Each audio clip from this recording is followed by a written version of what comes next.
किसान और चूहे की मूंछ। एक छोटे से गांव में एक बहुत गरीब किसान रहता था। उसकी बड़ी बड़ी मूंछें उसकी शान थी। उसकी मूंछों की बराबरी करने वाला आसपास के गांव में कोई न था। एक दिन किसान की मूंछों के साथ बहुत बुरा हुआ। दिन भर की थकान के बाद किसान चटाई पर गहरी नींद सोया था। तभी एक भूखा चूहा खाने की तलाश में झोपड़ी में आया। बहुत खोजने के बावजूद उसे कुछ भी नहीं मिला।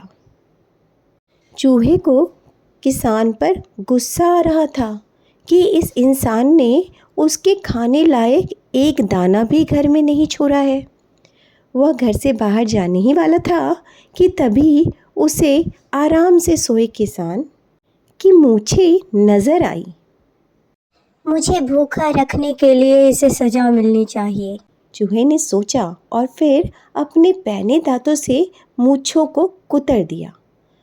फिर वह वहां से भाग गया। रोज की तरह जब किसान ने सुबह उठकर मूंछें ऐंठनी चाहिए तो उसे झटका सा लगा। एक ओर की मूंछें उसे छोटी लग रही थीं। शीशे में चेहरा देखा तो मूंछें देख रुआंसा हो उठा। उसकी खूबसूरत मूंछें आधी रह गई थीं। आखिर ऐसा कैसे हो गया? तभी उसे ज़मीन पर मूंछों के कटे बाल दिखे तो सारी बात उसके समझ में आ गई। चूहे चूहे तूने मुड़ी मूंछें कुतरी हैं। किसान गुस्से से चीखा। फिर उसने मन ही मन निर्णय किया कि मूंछें कुतरने वाले चूहे को मारकर ही वह दम लेगा। उसी दिन किसान बाजार गया और एक चूहेदानी खरीद लाया। चूहों को लालच देने के लिए उसने थोड़ा गुड़ भी खरीदा। रात में उसने चूहेदानी में थोड़ा सा गुड़ रखा। उसके आसपास थोड़ा सा गुड़ बिखेर दिया ताकि चूहा चूहेदानी तक पहुंच सके। किसान चटाई पर लेट गया पर उसे नींद नहीं आ रही थी। उसे चूहे का बहुत बेचैनी से इंतज़ार था।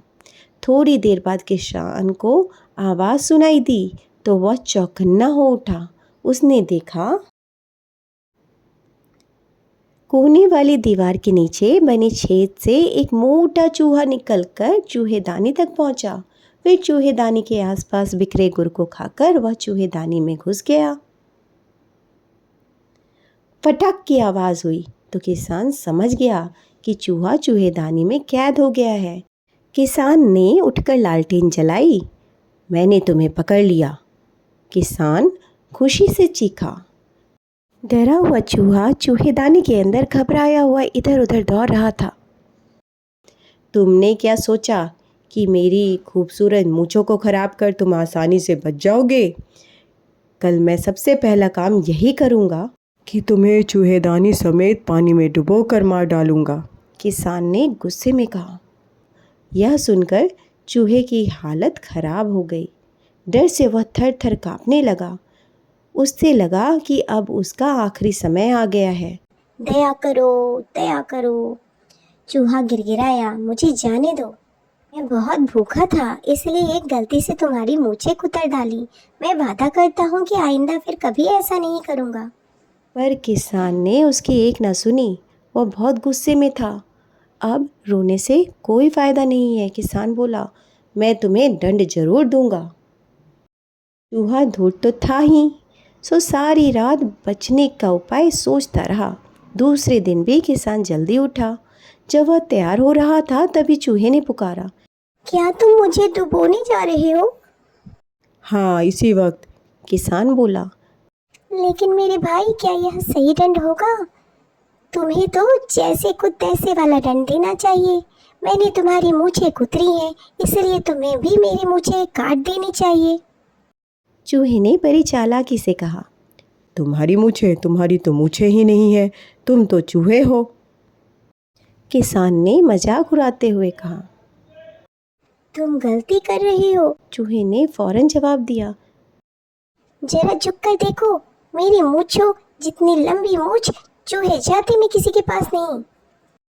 किसान ने झुककर चूहेदानी में देखा। अरे हाँ, तुम्हारी भी लंबी मूछें हैं, किसान आश्चर्य से बोला। ये दुनिया के चूहों में सबसे खूबसूरत मूछें हैं, चूहा बोला। मुझे इन पर नाज है। इन्हें खोने का मुझे बहुत दुख होगा, किंतु जो मैंने किया है उसके लिए यही सजा वाजिब है। तुम कैंची से बिना देर किए इन्हें काट डालो। किसान को चूहे की बात पसंद आई।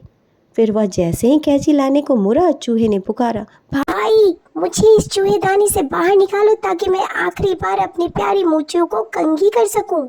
रात भर इस पिंजरे में रहने के कारण मेरी मूंछें उलझ गई हैं। फिर किसान ने जैसे ही चूहेदानी खोली, चूहा तुरंत अपने बिल में घुस गया। चूहे को बिल में घुसता देख किसान बोला, बाहर आओ। अंदर से चूहा हंसता हुआ बोला, कभी नहीं, मूंछों के कारण ही तो मुच्छर सिंह से मेरी जान बची है। फिर बिना मूंछों की मेरी शान ही क्या रह जाएगी।